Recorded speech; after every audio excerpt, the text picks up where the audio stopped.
There comes a time in the life of every sensitive soul, every finely attuned psyche, when the burden of feeling too much becomes unbearable. And yet, this unbearable weight is often not their own. You who have walked into a room and felt the sorrow that no words spoke, who have carried home the anxiety of strangers as if it were your own cross to bear. You are not imagining things. You are not weak, nor are you cursed. You are something much rarer. You are empathic. But I tell you this evening, with great solemnity, that your gift is in grave danger of being devoured. When the light in a soul shines too brightly, when it does not belong to a persona, but emerges from a deeper inner flame, the shadows come not merely to witness, but to consume the unconscious in its profound hunger for wholeness. Attracts opposites, and thus you, as a carrier of light, inevitably magnetize those who have lost theirs. But this is not merely about social dynamics or psychological compatibility, no. It is a spiritual alchemy of a most dangerous kind. Empaths are often initiated not by choice, but by survival. Their deep perceptivity is a mechanism developed in childhood, perhaps from walking on eggshells around an unpredictable parent, or from absorbing the chaos of a world too overwhelming to confront directly. And so the empath's body became a listening chamber, their soul, a sponge. They adapted by attuning themselves to every nuance, every flicker of another's emotional flame. But what begins as adaptation becomes identity. And what becomes identity attracts its opposite in nature. For every empath, there is a narcissist waiting to complete the circuit. I do not speak here of narcissism in the vulgar, everyday sense of vanity or selfishness. No, the narcissist I speak of is an archetypal figure, a symbol, a reflection of the fragmented self who, having exiled their pain, seeks to feed on the light of another, where the empath feels too much. The narcissist feels too little, where the empath gives without end. The narcissist takes without shame. One bathes in the ocean of others' feelings. The other builds a fortress to avoid their own. They are drawn to each other not by romance or fate, but by symbolic compensation. The law of the unconscious demands balance, and so the unhealed light bringer calls forth the shadow devourer. This is not an accident. It is an unconscious ritual, a reenactment of some ancient dream in which light and dark try to remember that they were once one. But beware, this union is not sacred unless both awaken, and far too often only one carries the burden of waking. You, the empath, may believe it is your role to heal the broken, to fill the emptiness in others, to love the unlovable back to wholeness. This belief is not compassion, it is possession, not by demons or ghosts, but by an archetype too vast to be held by one soul alone. It is the wounded healer, Jung, whose agony becomes his path and his prison. The danger then is not in your light, but in your identification with the light. The narcissist feeds on this identification, not consciously. They are often not villains in their own eyes, but unconsciously. They seek what they have exiled. You become the mirror. They cannot shatter. Your empathy becomes a fuel that allows them to avoid their own pain, because in your presence they no longer feel empty for a time. But like a vampire that fears its own reflection, they will ultimately resent what you show them. And you, dear soul, will feel as if you are dying, because you are not your body, but yourself. Each compromise, each suppression of your truth to preserve the relationship is a slow sacrifice. At the altar of someone else's denial, you will dream of drowning, of being chased, of houses with no exits. These are not mere symbols. They are the cries of your unconscious pleading with you to awaken, to see that what you call love is often self-erasure, that what you call loyalty is sometimes trauma reenacted, but do not despair. The pain is not a punishment. It is a portal. To walk away from such a dynamic is not betrayal, it is liberation. And to liberate oneself from such an entanglement is to reclaim one's light, not as a gift to be consumed, but as a force to be integrated. For your light is not meant to save others, it is meant to guide you. Empathy without boundaries is self-destruction. Love without discernment is codependency. And healing others without first healing oneself is spiritual martyrdom, not transformation. The path forward is not to dim your light, nor to harden your heart. It is to know thyself, to gaze not only into the eyes of others, but into the mirror of your own soul. It is to meet your own shadow, to own your projections, to discern the difference between divine guidance and emotional enmeshment. Only when the empath recognizes their own narcissism, the part of them that needs to be needed, that fears abandonment so deeply it will endure anything to avoid it, can the cycle be broken. For just as the narcissist consumes, the unconscious empath offers themselves to be consumed. This is not sainthood, it is self-forgetting. In this dark mirror, you must ask, who benefits when I silence my truth? Who is fed when I dim my knowing? What part of me believes I must suffer to be loved? These questions are keys, but you must turn them slowly, gently. The door they open is ancient. Behind it lies not only your freedom, but your power. And that power is not to fix others, but to see them without losing yourself. You must understand this. The unconscious is not evil, but it is amoral. It does not care for your comfort or survival. It seeks wholeness at all costs. And so, when you walk through life as a beacon of light, unguarded and unaware, the unconscious of others will reach out not to greet you, but to absorb you. Their unintegrated shadows recognize in you what they cannot find in themselves. Not love, but fuel, not connection, but consumption. This is the archetypal drama of the empath. To be born with the gift of inner attunement, yet cursed with the illusion that others can be saved through self-sacrifice. And it is here, in this illusion, that many are lost. The boundary between martyrdom and meaning becomes blurred, and what was once a calling becomes a compulsion. If you are constantly exhausted after being with certain people, this is not a flaw in your nervous system. It is your soul screaming. The body never lies. It holds the wisdom that the mind refuses to acknowledge.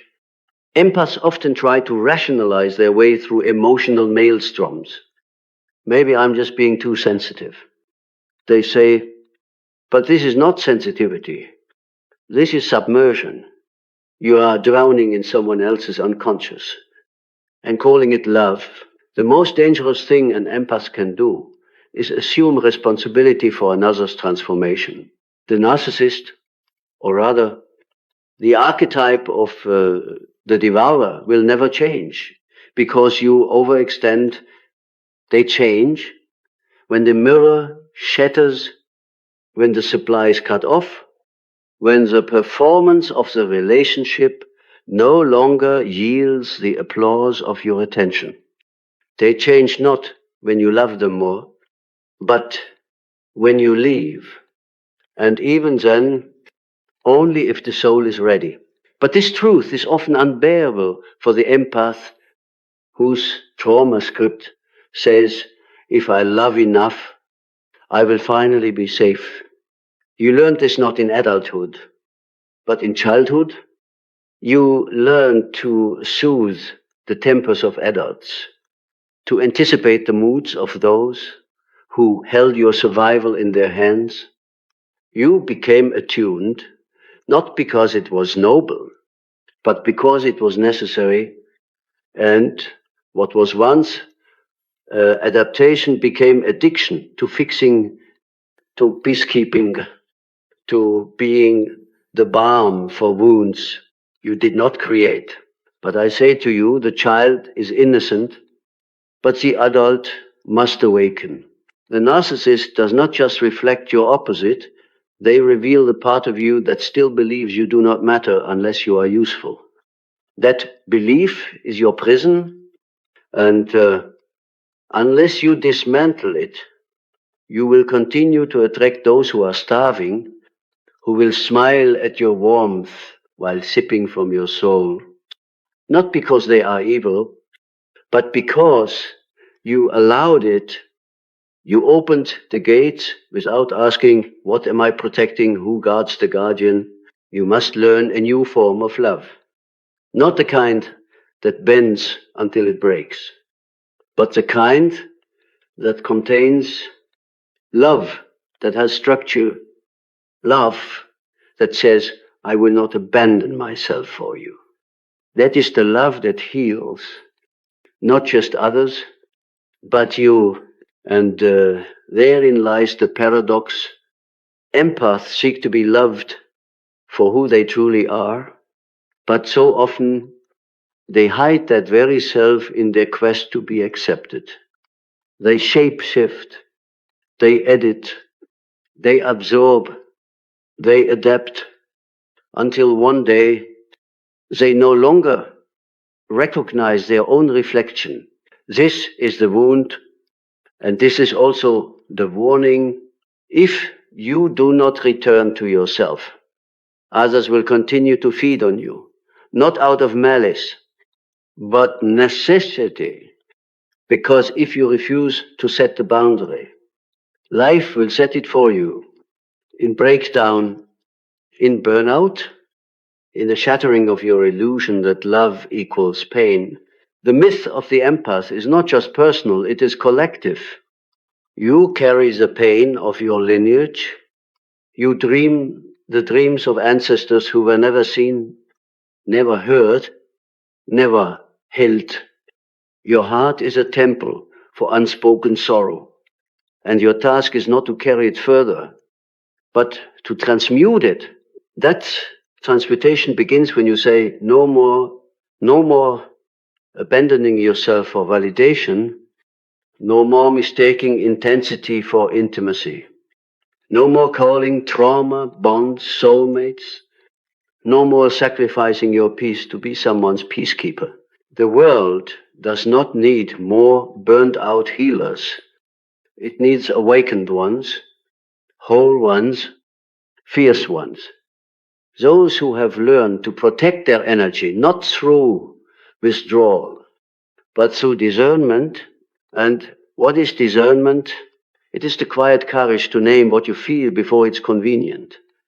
It is the sacred pause before you say yes when your soul is screaming no. It is the act of choosing yourself not as an act of selfishness, but of spiritual responsibility. For if your well runs dry, What truth can you offer? Let me be clear. You are not too much. You never were. But you have given too much to those who could not hold it. And that is not your fault. It is your pattern. But pattern, when made conscious, become portals. This is the alchemy. This is the moment where your empathy becomes your strength, not your sentence. The danger is real, dear one, not because people are monsters, but because they are wounded, and wounds will seek healing, even if it means draining the healer, especially if the healer does not yet know their own worth. But now you do, the soul cries for balance. And balance for the empath often means learning the language of limits. It means discovering that love is not measured by how much you endure, but by how much truth you can hold, including your own. This is the beginning of individuation, not the path of merging with others, but of returning to yourself. Every empath must face this sacred threshold, the fear of becoming selfish. But this fear is not the voice of your higher self. It is the echo of old programming. The one that told you your needs were inconvenient, your feelings too loud, your truth too costly. But let me ask you, how long will you pay that price? How many times will you betray your intuition because someone else looks sad? How many nights will you spend trying to solve emotions that were never yours to begin with? The empath's heart is a compass, but only if you let it point inward first. If you only use your sensitivity to attune to the chaos around you, you become an antenna for suffering. But if you turn that sensitivity inward, it becomes vision. Vision into what's real. Vision into your soul's architecture. Vision into the subtle movements of energy that whisper, this is yours and this is not. Do you know what happens when an empath awakens? They stop apologizing. They stop shrinking. They stop over explaining their boundaries to people who benefit from their absence. They begin to shine, not as lanterns for others' darkness, but as torches spheres, rooted, so verein, no longer begging for a seat at someone else's table, but building their own altar, not of martyrdom, but of truth. This is what the world fears. The empath who remembers their power, because when you remember, you stop being easy to manipulate. You stop being available for emotional vampirism disguised as connection. You stop mistaking case for chemistry. And you begin to ask a deeper question. Does this relationship honor who I'm becoming? That question is a sword that cuts through illusion. It is the filter through which every bond must pass. And it does not mean you become cold or unfeeling. It means you become clear. And clarity is love's fiercest expression. I must tell you this. Not everyone who claims to need your light is meant to have it. Some will come with charming wounds and magnetic stories. Some will cry in your arms while sharpening daggers behind your back. Others will truly love you, but only the version of you that stays small enough not to threaten their own stagnation. Your light is holy, but it is not charity. You do not owe your soul to every outstretched hand. Even Christ had discernment. Even saints walked away. Even healers rest. So if you feel a pull toward someone, pause. Ask, is this resonance or repetition? Is this intuition or an old wound seeking resolution? Because not every pull is sacred. Sometimes it's trauma disguised as destiny. Sometimes it's your inner child whispering, Maybe this time I'll be chosen. But you must choose yourself first.